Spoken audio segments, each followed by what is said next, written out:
So you might be asking yourself, who is this girl and why is she giving me advice? Well, my new friend, let me take a moment and introduce myself to you. I, like so many of us, had a really difficult, challenging childhood. The type of childhood that left me wondering if I was lovable, if I was good enough, what will my life be like? How will I be in relationships? Will I recognize love? How will I be as a mom? How will I treat myself when I'm older? What kind of relationships will I allow into my life as I grow? I always looked at life on a deeper level. I always felt a little bit different.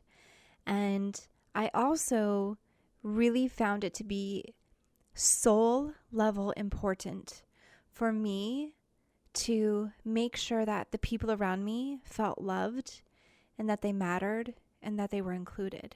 And eventually one day I realized that I needed to include myself in those values. So I've been on this journey where I've been collecting inspiration through ideas and through material that I've learned and through experiences that I've had and through every person that I've ever worked with on my journey or every friend who shared their story with me. And I realized that there's a part of me that's an educator that wants to share this information, that wants to share my experience and my knowledge that I've obtained throughout my life and spending my life just studying relationships and practicing the skills and tweaking them to make them even work for me even better.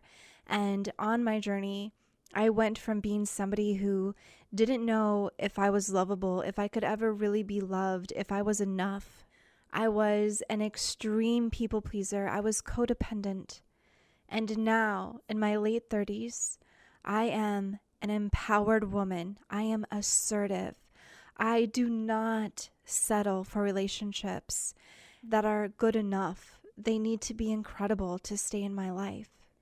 I have broken the cycle, and I have an incredible marriage. And I have a son that I absolutely adore and feel beyond grateful that I get to be his mom. So I wanted to create this podcast for you, dear listener, because maybe some of the things that I've experienced or I've learned on my journey is something that you can apply to yours, or you can tweak it and make it your own to fit your journey so that you can allow yourself and give space for yourself to grow and become who you've always wanted to be, who you're meant to be on that soul level. So not only do I have my own life experiences, I have also spent my life working in the behavioral health field, in the mental health field, and I've also made sure that I have the credentials and the education to fully understand, and I continue to take trainings every year to make sure that I am up to date and that I am continuing to learn and practice the skills that are really truly going to help me create the best relationships that I possibly can have in my life, including and especially the relationship with myself. Through my journey, I learned that the most important relationship I'll ever have is the relationship with me. And I need to start there. And then it just ripples out and influences every other relationship that I have.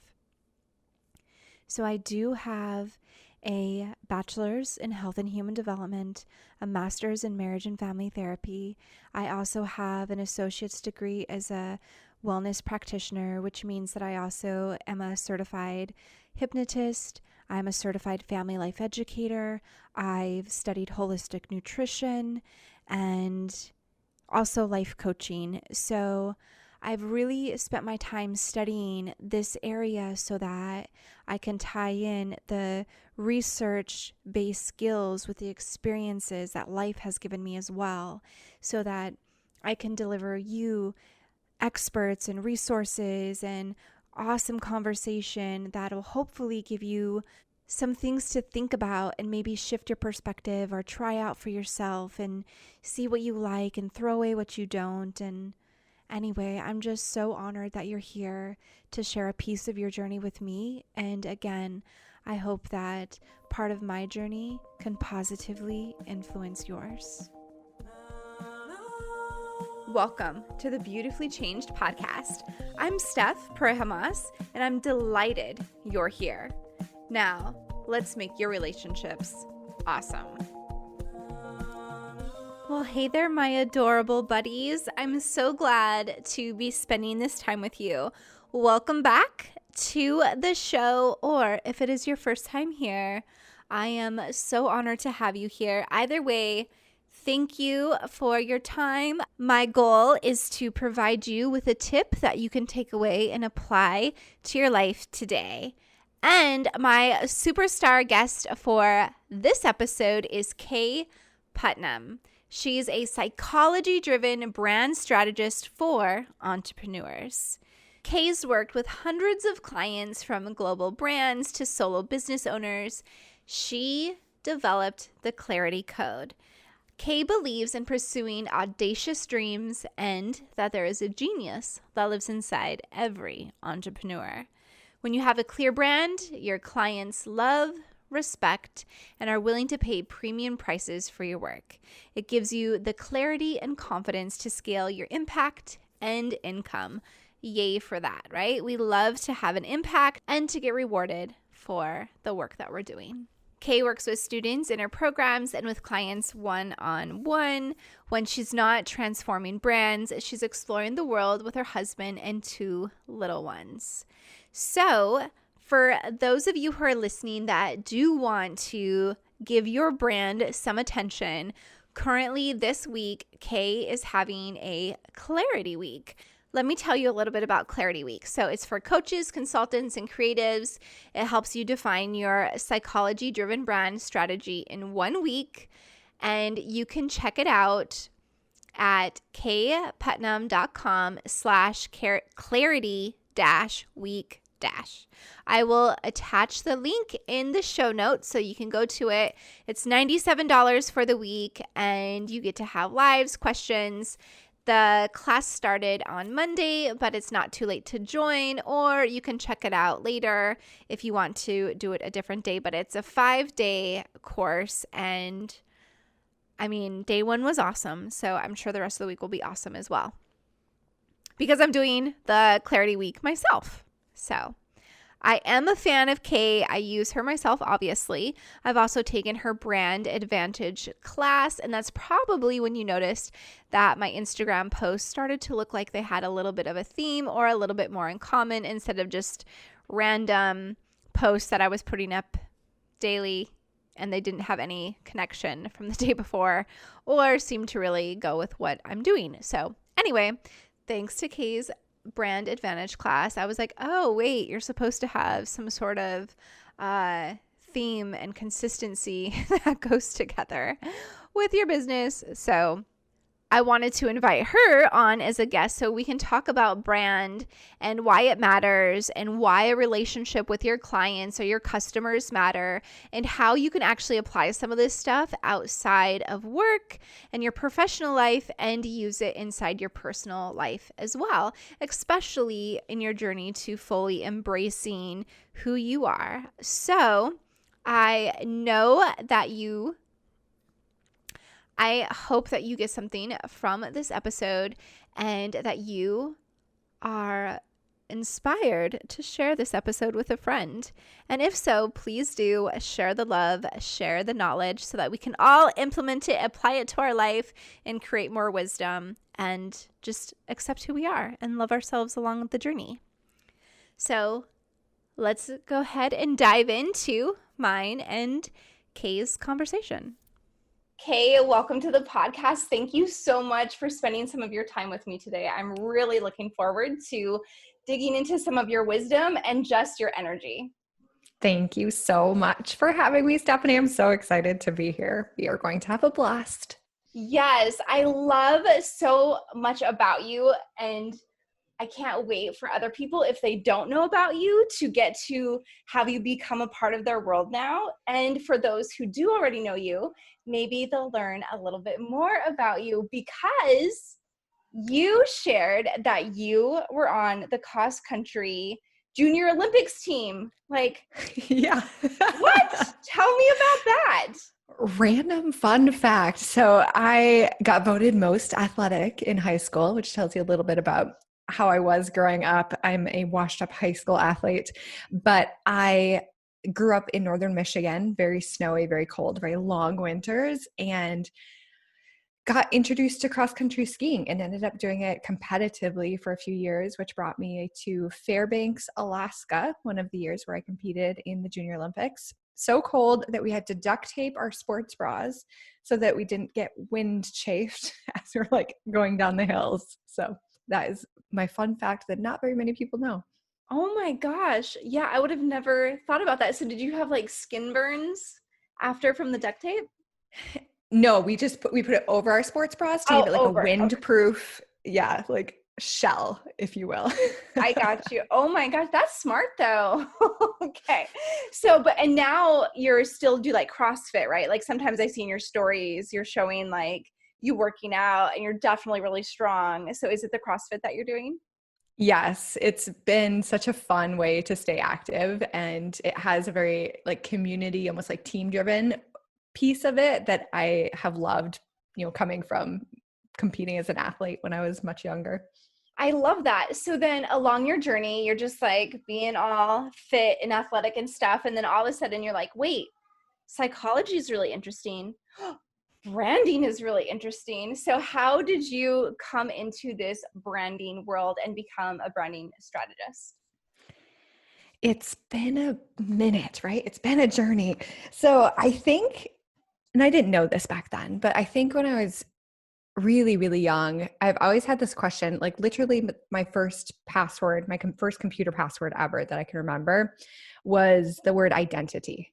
I have been on this constant mission to figure out who I really am and how to express that in the world. So part of that was growing up in a very like religious, strict family environment when I was young. And then I've just always been the kind of person that is relatively like chameleon like. I can get along with lots of different types of people. I had the athlete side of me, I had the church going side of me, I had the girl who went to math counts and was a giant nerd side of me. So I have all of these different pieces. And I found myself after getting married to my hubby, who was in the military at the time, in a brand new state, like with no job. And I had this marketing degree, psychology minor. I had already been interested in this world. But again, in that moment, I found myself not really being myself and not really showing the world who I could be. And I realized that through the hubby's job, we were going to be moving around quite often. And I wanted to pursue entrepreneurship. So when I really took like tally of all of my interests, all of my talents, all of the things that I'm good at and that I love, this intersection became like clearly apparent. Like I love the visual aspect of brand building and business building, but then even more importantly, I love helping people figure out who they really are so that they can be that in the world, particularly through their businesses. I love that. And I do think that is so important. And we hear so much more, at least I do. I don't know if it's always been a part of your world, but for me, hearing this like, be authentic, be yourself is like this new buzzword. And you hear people talk about it a lot. And it's like, well, what does that actually mean? And how do I do it? And how do I like step into myself and just show up as me, especially online? So, I mean, because we can really get into our heads, right? And we can let the fear of what other people might say or think, because the online world is a much bigger world where we have the potential of many, many more eyes coming on us. So do you have any tips for somebody as they are starting to figure out their brand and who they are, or uncovering themselves, to give themselves the courage to step into themselves? And how does understanding your brand kind of guide that process? Yeah. And I got into this work because I had the same problems. Like I was looking at all of the leaders in the online entrepreneurship space, and I was seeing that they were like so certain of themselves, that they're so sure, like they had such a strong message, a strong opinion. And honestly, when I looked back at myself, I was like, I don't know what that is for me. Like, I don't have that clearly defined. I can't share myself until I know exactly what that is. So, in this just incredible just, I'm losing that word, serendipitous. There we go. Serendipitous journey through the interwebs. I think this was 6 or 7 years ago. I came across this tool called brand archetypes, which was an incredible light bulb moment for me. So brand archetypes are these unconscious psychological patterns that show up in not only in ourselves and in our brands in terms of business, but also in like media or like the books that we're reading, the movies that we're watching. And they're connected to these very common and unconscious patterns that we embody as humans. So they're a really wonderful tool to be a mirror and reflect back to us who we are at our best and at our core. So I've used brand archetypes for the last, like I said, 6 or 7 years now to help define both who I am in my brand and in my business, and then to help my clients understand and like give them a language to talk about who they are in their business as well.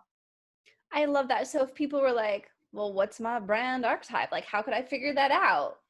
I know you have a quiz for them. So I do. let's talk about that for a second, because I know that is one of your tools that I used myself. And you know what? I think the first time I did it, I don't know if I was like showing up exactly as me or if I was looking at it like what I wanted to look like. And then when I did it the second time, I was like, wait a second, this makes so much more sense. Like, I get it. I see myself in this now. So to share a little bit about that and why you put this quiz out there and how people can find the quiz and how they can then apply that to themselves. Yeah. So I created the quiz again because I wanted the answers for myself. I had just learned what these 12 archetypes were, and there wasn't anything very elegant online at the time that helped you decipher which one you were, particularly in the context of brands. This is a tool that's been used, I mean, in agencies for the last 40 or 50 years with the biggest brands in the world, from like Coca-Cola to Nike and Harley Davidson. But I wanted a tool to be able to apply it to just me, Kaye Putnam, to figure out what my archetype was. And so the quiz is a tool like anything else. So you can deceive the tool, or you can, get different answers if you reply to the questions in different ways. But particularly if you do take it a few times and if you trust your intuition and your gut when you're going through the quiz, it'll give you a breakdown of your top 4 that are presenting. And I always like to tell people that you have veto power. So there's this moment of recognition when you see the archetypes that are like really, really you. So as you learn more about each of the 12, particularly the ones that you test high for, you can get a really good sense of the best things that you bring to the world as a human, as a brand. And so when you do this, like, what is the benefit of even understanding this? Like, how can knowing this information, especially if you are somebody who is an entrepreneur, because that is your specialty. So when you're working with people and you want to have clients and you want to have customers, like, why does this information and how can you use it to actually strengthen your connection with the people you want to work with? Yeah. On a very practical and pragmatic level, the confused mind doesn't buy. So whenever we're confusing the people that we're trying to sell to, if they don't understand us, they don't get us, it's really hard to build trust.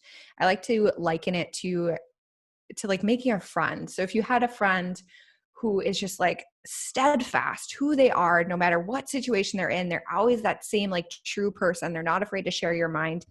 We value that. Even if we don't agree with their opinions 100%, we love that certainty that comes with certain people.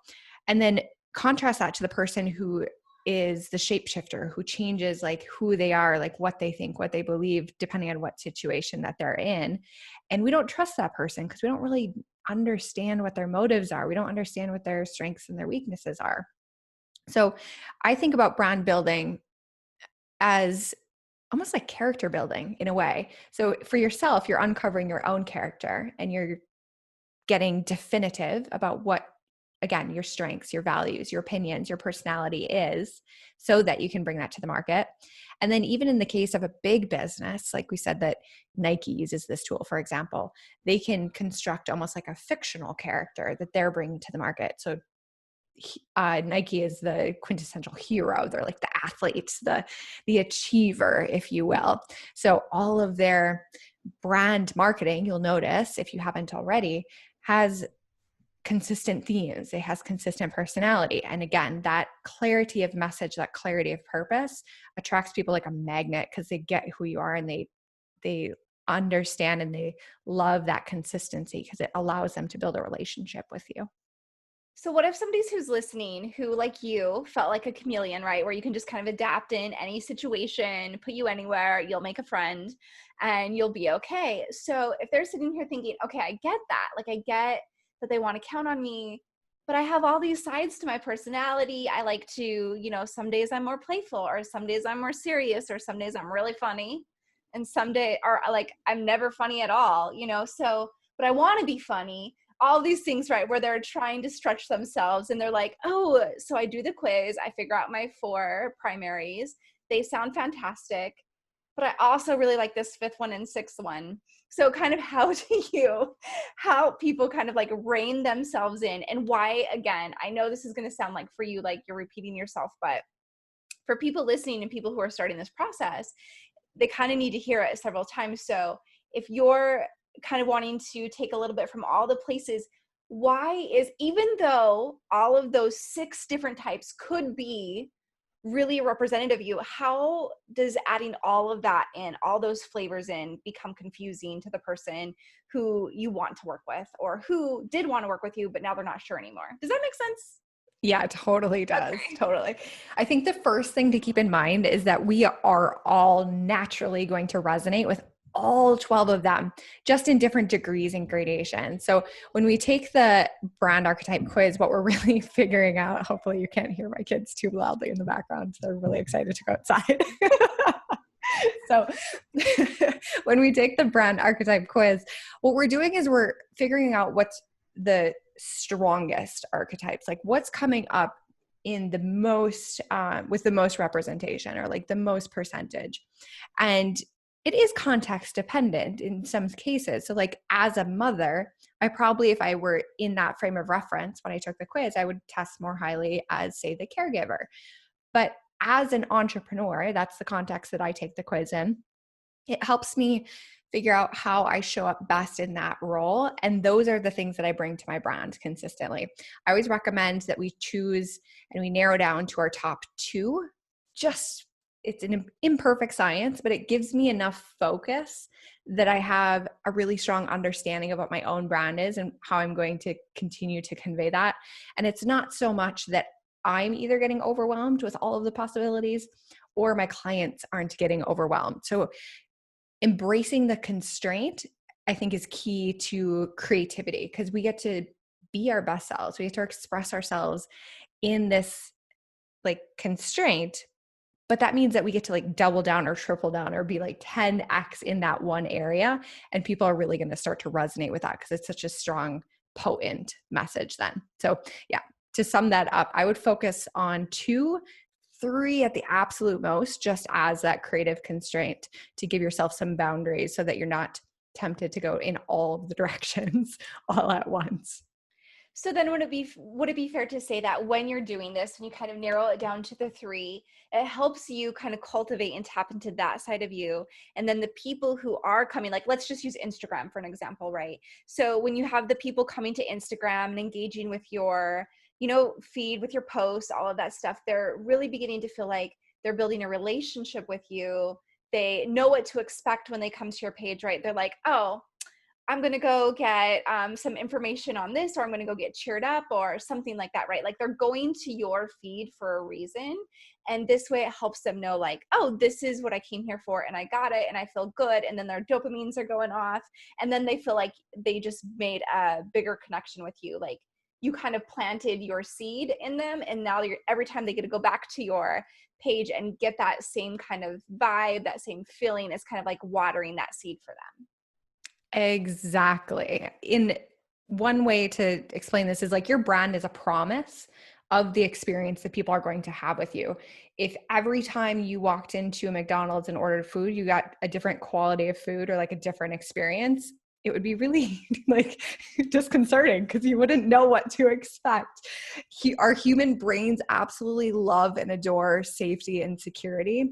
And in a small way, we're creating that type of experience for our clients, for the people who we're going to come into contact with, either in our life or in our business, when we have some consistency that we're putting forward. Because people, again, like you said, they know what to expect from us. And we're able to deliver on that promise again and again and again. And so what about if somebody's like, well, why does it matter what they expect or their experience? Like, this is my page. I'm just going to do whatever I want, and people will either come or they won't.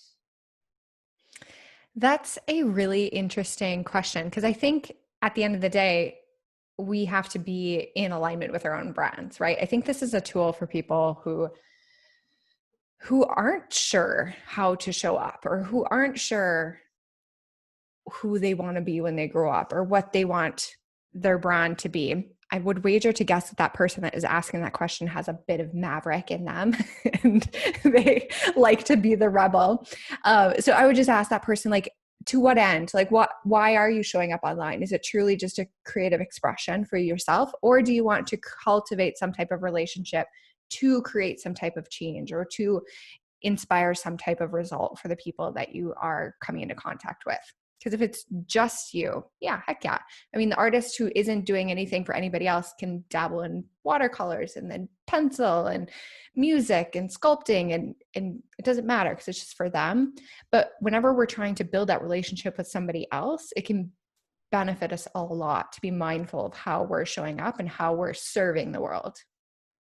I love that. Okay, so I like how you said earlier too, you were saying like if you were to take the quiz with like a certain kind of mindset, like as a mom or as an entrepreneur. So does that mean you could technically use this to kind of help build your relationships with your friends and family as well? And if so, how would you do that? Yeah, so this is definitely more your expertise than mine, but you definitely could. And I think the place where it's helpful is in issues of self-esteem in a way. And this is the same way that I use it in my own brand building. It's like, where am I unapologetically me? Like, where am I the most, like showing the most of my K-ness? It's not when I'm being a rebel or a maverick. Like I feel like I feel like I'm wearing somebody else's sweater when I'm showing up in that kind of persona. I feel the most like me when I'm teaching, when I'm sharing what I know, when I'm learning. Like these are my natural obsessions. And by understanding that that's one of my primary archetypes, I have the permission to be more of myself, which I think is such a gift in all sorts of different kinds of relationships. I love that. That is so true because it is like you said, we may identify with all 12 of them, right? But there's going to be ones that it's like, oh no, this I know I'm more often. Like if we had a pie chart, right? There'd be like, they wouldn't be all the exact same slices of pie. Some would have a little bit heavier, right? And oh no, I really, really do like that. I definitely see how people could use this to help build their self-esteem and also understand their partner. Like, okay, I'm just thinking right now as I'm talking to you, like, how cool would it be if couples went and did this together as like in a relationship aspect, and then it would help them understand each other better and how they're kind of perceiving the world. And so if they're like primaries are different, just like the love languages or just like anything else, it's information that you could use to apply to yourself and your relationship to just strengthen it again there because you're understanding each other through a different lens. I love that. Yeah, that would be super cool. And I also know, like, of my entrepreneur clients, oftentimes they'll take the quiz and then they'll ask their partner, like, oh, I got the innocent. Am I really the innocent? And 9 times out of 10, their partner's like, oh, yes. That is so you. And sometimes we need those outside perspectives to really, really hone in, like, okay, yeah, that's me. Like, often we push away. It's almost like it's like a shadow aspect of our personality. Like we don't want to be the person that we naturally are sometimes for whatever reason, because it wasn't valued in our family or society or what have you. So again, this quiz gives you permission to be more of yourself if you're willing to accept that. I love that. And that does make sense because it's like, whether it was, as you said, like people didn't accept it, or it was, kind of the part that was looked down upon, or, whatever. And it could be, well, I wanted to be like Tony Robbins, and I'm pretty sure Tony isn't the girl next door, the guy next door. So dang it. What does that mean for me now? Like, how am I going to show up? Like, I'm just boring, right? So I love it if you come into that with that acceptance, like as a tool to accept yourself and discover yourself more, and then kind of make room to nurture and nourish that and just experiment with it. Like, if you are, because you have so many tools. So I think it's important too for everybody who's listening to know that, I mean, this wasn't exactly the way I was envisioning our conversation to go, but it's so important if people are interested in. I think one of the really cool things about when people do take your quiz, which I think if you haven't done yet, you should say where to go take it real quick. Because then you also have like little follow-ups for people, right? On like how to understand that archetype a little bit deeper and how you could be applying that to yourself. And I think when you do that, it just helps you embrace who you are a little bit full, like a little bit deeper, a little bit more fully. And then you see that cultivate into your relationships with the people around you. And I don't know, it just might feel more comforting versus that you have to, it's like you don't even have to try hard anymore. You just get to be you. Exactly. Yeah. I mean, my personal experience, once I really embraced my top two archetypes, it felt like I stopped swimming upstream and I just got to go with the current. Like it just felt so much easier. The quiz is at kayeputnam.com. It's right at the top of my site. So super easy to find. The follow-up, like educational materials are geared towards entrepreneurs. So geared towards how to apply archetypes to the expression within your brand and the strategy within your brand. But even just like I have Pinterest boards, for example, that are curated for each of the archetypes. What a fun way to get inspiration for like your personal style or for just things that are inspiring to you naturally because they're part of that way that you see the world, that way that you value the world. Because underneath each of the archetypes are these very important human values, things like community or love or truth. Like these are all really important parts of the human experience, but we're all connected at different levels and to different degrees to specific values. So knowing what your archetype is can help you point yourself in the direction of not only things that you like, but things that are really important to you and to cultivate deeper in your life because of that awareness. I love that, the deeper understanding, and then using it as a tool to just kind of elevate your life in all the areas. Exactly. Yeah, I like that. I like that. Okay, so Kaye, what would you say or how would you define a successful brand? Such a good question. I haven't ever been asked that worded exactly that way, but I think a successful brand is one that provides, and this is my sage coming out, like the pragmatic, like left brain logical side of things. But what a brand should do is it should allow you to charge greater than average prices. So it should give you pricing power and it should give you greater than average market demand. So at the end of the day, a successful brand is one that creates more profit for a business. The fun thing about being an entrepreneur is we get to do that in a way that feels really good for us, as opposed to, okay, this is what I think that people want, or like, this is what little box I'm going to try to contort myself into to try to do that. I decided early on that I didn't want to try to be everybody else because it didn't feel good. And I wasn't getting those results. Like I wasn't selling as much as I could. I wasn't getting, the revenue that I am now because people can sense that dissonance. They can sense that disconnection if you don't build a brand that's really in alignment with who you are. Yeah, I can definitely appreciate that. So I do think that some people get confused, and I wanted to get your opinion on this. So when it comes to success, does follower count equal a successful brand? No. I think that a follower count helps. I think that having a large audience is a good indicator of how many people are paying attention. So it's one of those things that can give you some data, but I would wager to guess, or I would bet on a business that had really high engagement on a personal level with their audience, no matter how small it was, before I bet all of my money on a really big influencer that wasn't capable of generating any sales. I think that this may be unpopular, but sales and revenue in themselves are actually a decent indicator of how well a brand is doing. There's other factors that are involved, just like plain old sales skills are included in that equation. But the bigger your audience grows and the more of those people that convert to sales, it does give you a good indicator of how well you're doing. Yeah, I think that's really interesting because I do know some friends who don't have like a ginormous, like they have a enough of a follower account, but they're making more money in their brand than people that they know who have like 100,000 followers and stuff like that, where they're living like a really nice lifestyle, being able to provide for themselves, even though they have the smaller account. So I think sometimes that can get confusing. And, I've even had people with my podcast is mentioned to me like, hey, you're not having people, like really big people, come on your podcast, like with huge followings. And I'm like, I know, because I'm going for quality content. And you don't have to have a huge following to be able to be making a difference and be really like an expert or providing really quality stuff. And so I think sometimes we can get a little confused with that following count being the only indicator of success and hard work. So I would just hate for people who are listening who are like, well, I want to try this, I want to do this. And then like all of a sudden they don't, like in 2 months, have like a ginormous follower account and be like, it's not working.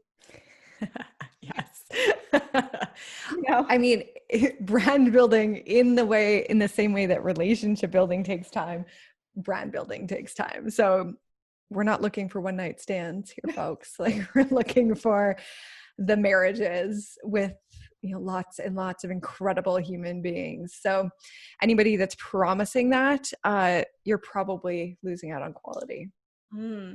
That's a really, really good point. I like that. Okay, so it sounds like you yourself, Kaye, had to do some like self-exploring, self-acceptance work to dive into who you are. Is there anything you remember of your journey that was kind of one of the pivotal moments, or something that was like super helpful for you to just really step into yourself? Was there anything that you did or remember doing that really helped you just own who you are? Yeah. So obviously archetypes have been pivotal. More recently, I have I have a whole new appreciation for the subconscious mind. I have always been a very left-brained, logic-driven human, just naturally. And I thought I could think my way out of any problem. And I realized through studying neuroscience, because nerd here, we might set goals with our conscious mind, but it's our subconscious mind that actually is going to enable us or sabotage us on the way to achieving them. So by an incredible happenstance, I ended up working with one of just like this incredible hypnotherapist for the last year. And it's been such an incredible way to really deepen that self-acceptance and to get out of my own way when it came to creating better results, both in my business and in my life and in my relationships. So I'm such a huge fan for hypnosis and hypnotherapy as a tool for achieving more and getting to know and love yourself a little bit better. That's awesome. I didn't know that you were doing that. That's so cool. Because I do hypnosis with my clients, and it is one of the coolest experiences to get to witness from like my side. Plus, I also think, man, I can't imagine what's happening with my subconscious because of all these recordings and all these things I'm constantly doing for other people. So I'm like, hey, it's probably going good in there. But you know what I mean? It's so cool to see people who are struggling with their confidence or just need that little bit of boost, or they're not sure what's getting in their way. Yeah. Like just using like some stories and some relaxation to really move you to a new place. I love it. That's so cool that you're doing that. Yes, I am obsessed. I think that it is such an underutilized tool. And it's one of those things that before I started getting more into things that I would have called like woo in the past, I wouldn't have ever been able to like harness the gifts of all of these incredible tools. So if there's ever a place where you're like dismissing something just like straight out of hand, I think that that's kind of a good clue that there may be some gold there for you to dig into if you open your mind a bit and experiment, because this is all a grand experiment. And the things that grow your business aren't always, thinking about profit and products and marketing and those kinds of things. There might be something underneath that's driving the bus. I like that. Yeah, it could be something that you're doing, in the self-care department that is helping you, push back or get rid of those limitations, or just kind of help yourself rewire. And who doesn't want a little bit more confidence and go after what you want to, right? Because we all hear about how, you don't want to be on your deathbed and have all this regret, because that's what people do. They regret not doing the things they wanted to do out of whatever fear it was that they had. And it's like, you know what, just kind of embrace it. So I started hypnosis when I was pregnant, and I used it for labor. And it was like, I was like, oh my gosh, this is amazing. Like the nurses couldn't tell when I was having a contraction, all of that stuff. I had to be like, oh, I'm having a contraction right now. And they're like, you are? And they'd come over, and I was like, there's really something to this. So then I dove into it. And once you start doing this work that is getting to your subconscious mind, it's like, well, then I feel like I have to do better, or I have to grow. But it's like, you can also be patient with yourself and let it unfold naturally. Mm-hmm. And I think that this past year in particular has shown me that it's not always hard. Like we don't have to, there doesn't have to be a struggle in that process of changing. Sometimes it's just like a graceful letting go. And like the weirdest things have popped up during hypnotherapy for me. Like I don't even like consciously remember this like time in second grade that I didn't get invited to a sleepover. Like, why is this coming up for me right now? But clearly it's affecting things, and like it's still there. So it's worth exploring as part of this whole equation of just becoming the best human that you can be, so that you can serve the world at the level that you're meant to serve at. I love that. That's so cool. Okay, so that makes me kind of think about then when people do approach branding or, their entrepreneurial worlds, where are people like, where are they putting the energy where it's like, you're putting so much energy here, like, just come here, stop putting energy here, instead put it over here. Like, does that make sense? Like, where are they putting all this energy that's like, if it could be so much more better used if they put it elsewhere? Mm-hmm. A lot of people are very, very nervous about making direct asks, or like for actually offering their services, for actually putting themselves out there in a way that is nerve-wracking, because somebody might say no. And particularly when you first are getting started in business, it is so much more important for you to just talk to humans that could potentially buy your products or services and offer them to them, than to obsess over, and this is going to sound sacrilegious, but like to obsess over your logo or your color palette. Like those things are important, yes, but they're not the only thing. They're not the only thing that's going to generate revenue and sales and therefore confidence for you. So focus on, particularly in the beginning, in validating what you're selling. Make sure that people do want and are getting good results and outcomes from what you're selling. And then from there, start to optimize. Branding is actually more of an optimization part of the business, as opposed to a let's build the car kind of business. It's way more important to get some of those initial sales than to obsess over all the small details. So I feel like people spend too much time behind the scenes trying to perfect things, as opposed to just putting themselves out there and learning and co-creating with a community that they build. Yeah, I think there's a lot of truth in that. I know for even my own experience, putting like an offer out there or telling people like, oh yeah, by the way, I do hypnosis, or I do this, or I do that. Like, oh yeah, you can have a session with me. Oh wait, how much does it cost? Oh my God. Like it was always such a process. And so I don't remember exactly whose feed or how you came into my orbit, right? Like I don't remember whose it was, but when I saw yours, it was right before you did your, I believe it was the Brand Advantage class. Yeah. And I was like, oh, And it's so funny. There was something about you that I just felt way more drawn to. And maybe because it is just you are just being yourself versus like scripted or pushy, but still you're letting us know your offer. Do you know what I mean? And Yeah. so I was like, oh my gosh. So I think like 2 days before like the sign up for the brand advantage happened, and I'd never done that before. Like I've never taken a branding class before or anything like that. And then I saw yours and I was like, okay, I'm going to try this. And one of the things, I hope it's okay for me to say, but that I Oh really yeah. liked about your class was that you did give us like a task to do or a couple things to do like every day, right? Like a little thing to do for our business. And part of that was practicing putting offers out there. And I remember before that, like, geez, I'm already like tomorrow will be episode 189 of my podcast. And even though my podcast is doing well, I didn't even start promoting it really until like, I think that class, because I was like, oh, wait, I'm supposed to tell people?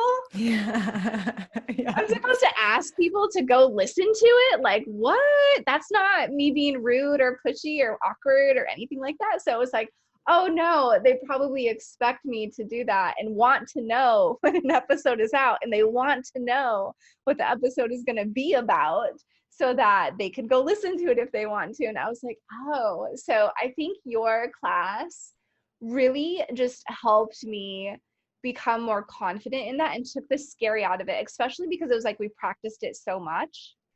You know what I mean? So I really Yeah. do appreciate the way that you do your class and that you give us like this guideline, but then you're like, but you know, you don't, it's not like written in stone, but you know, if you do this, it'd be great. So Yeah. Yeah. Thank you so much for sharing that.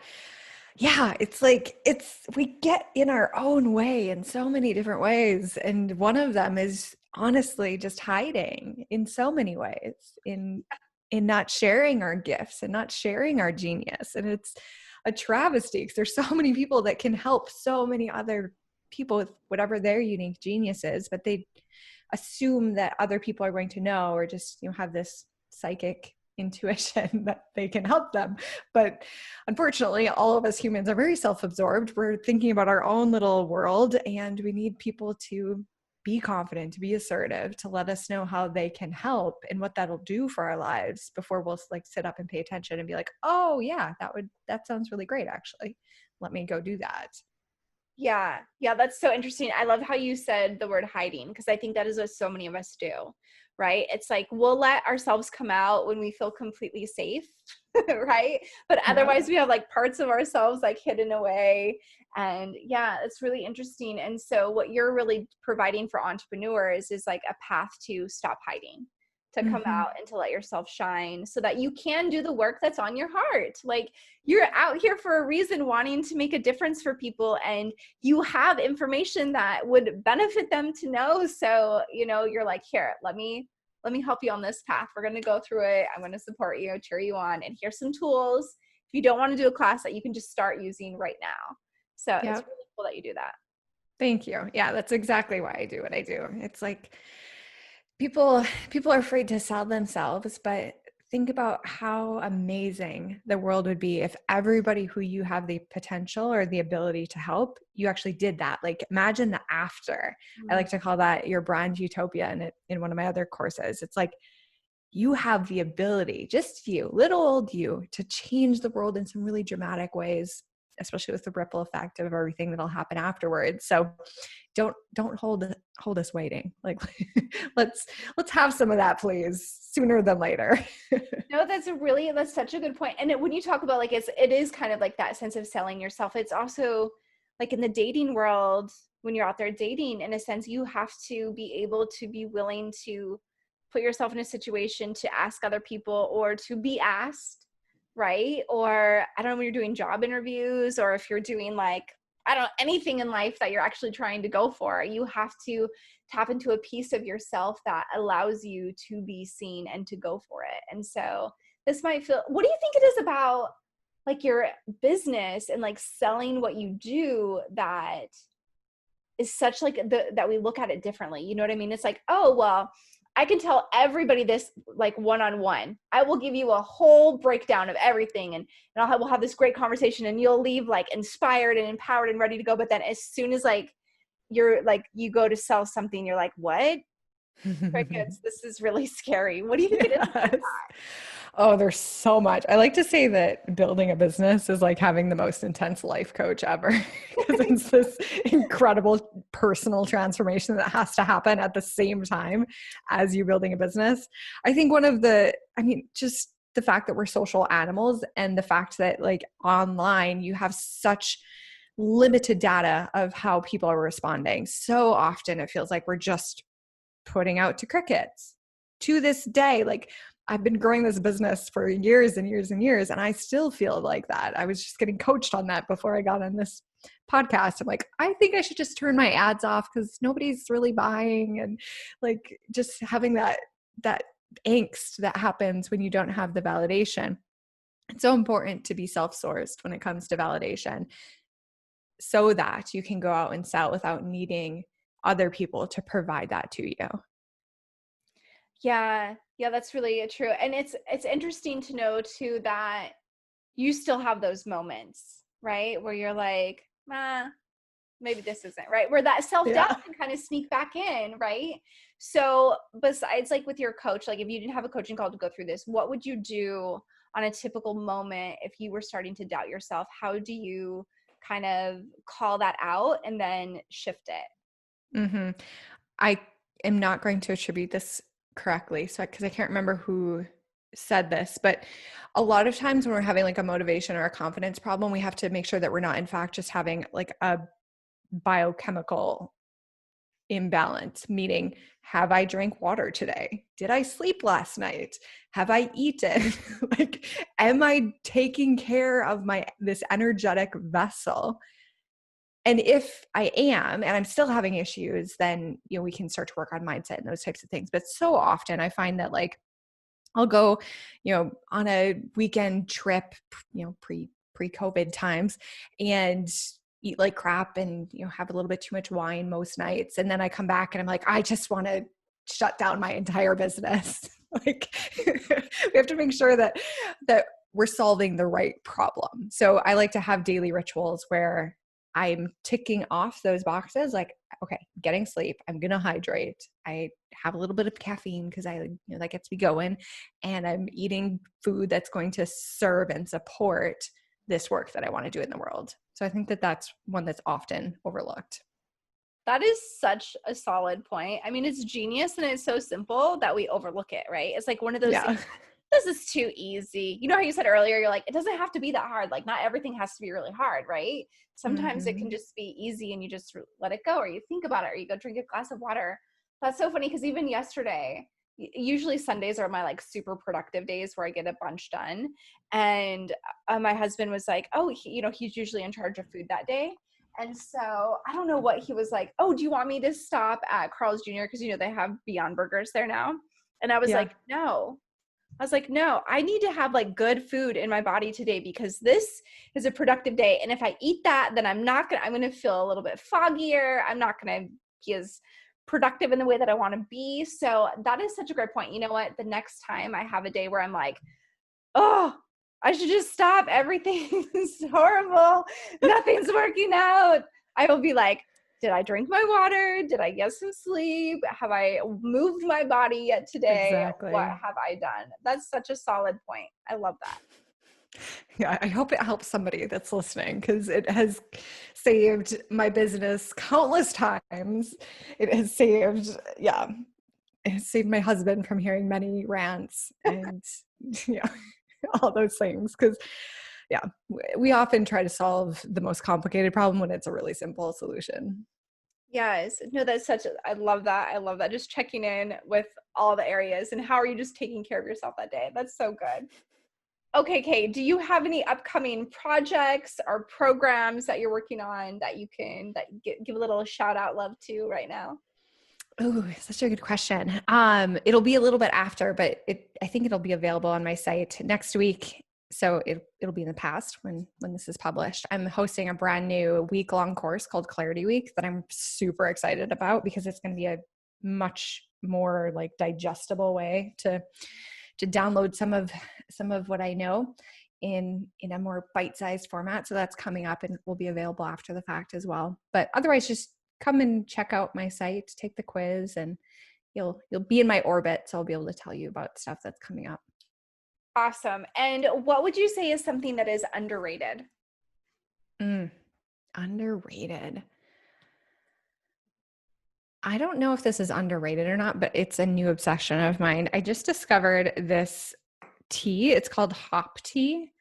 They Oh, brew tea with hops. So it's 0 calories, hardly any caffeine, and it tastes kind of like an IPA. So I'm a fan. interesting. Yeah. Okay. Yeah, my husband would probably like to try that. That's awesome. It's delicious. It's delicious. And so you're married. How long have you been married for? A decade. A decade. Mhm. Congratulations. And what would you say is one of your favorite ways or dates to go on nowadays? Mm. You could do like like the quarantine or before the quarantine or however, whatever comes up for you. Like, how are you going on dates now? Whatever. Great question, Stephanie. The dating life is definitely taking a hit. Let me see if I can think of something creative. I mean, our favorite one like weekend, if we can get away, is to go on a hike. Again, for some of the reasons that we already talked about, like just to get some fresh air. I literally feel like $1 million after going on a hike. So it's something that we try to do as often as possible. And then I think just in general, quarantine or not, and this isn't quite the question you asked, but I think the best marriage advice or best relationship advice I ever got was just be nice. Like, just be kind. Like, go out of your way to be kind to your partner. So that's something that I try to live by all of the time, and it has helped me a lot. I love that. I actually wrote an ebook on like the key to a successful marriage, and it's kindness. That's literally what it is. Because, every relationship I've ever seen, like the people who are really happy to each other, like that's the bottom, like that's the secret. They're just nice to each other. They're kind versus the people who are like constantly, or the relationships where there's a lot of snarkiness or sarcasm or just like not wanting to do the little, I don't know, extra things that make somebody else's day better. And so I love that you got that as your advice, and that's kind of what you and your husband live by. And I just think it is like literally, if you want to change your relationship and make any relationship in your life better, just be a little kinder. It is a game changer. And it's so 100%. yeah, it's another one of those things where it's like, well, that seems so simple. Like, it can't be that simple, but it really is. It is. It is, because especially if you're living with a partner, like there are so many moments during the day where like just a little snarky remark can escape out of your mouth if you're not being conscious of it.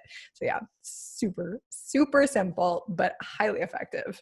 Yes. And I love that you pointed that out, that you do need to have like awareness of how you're showing up. If you are just kind of like floating through your day, it's way easier to show up in a way that's not supportive of even your business or your relationships, right?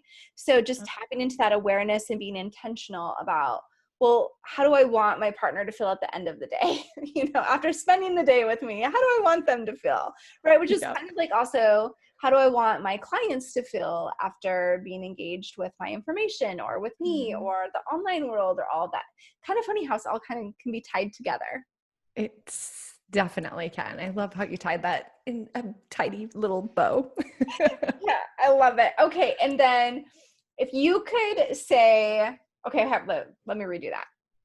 What's one thing you wish everyone understood when it came to branding? If you could just be like, poof, everyone gets this. It's no longer a question. What would it be? That the more human you are, the more money you'll make.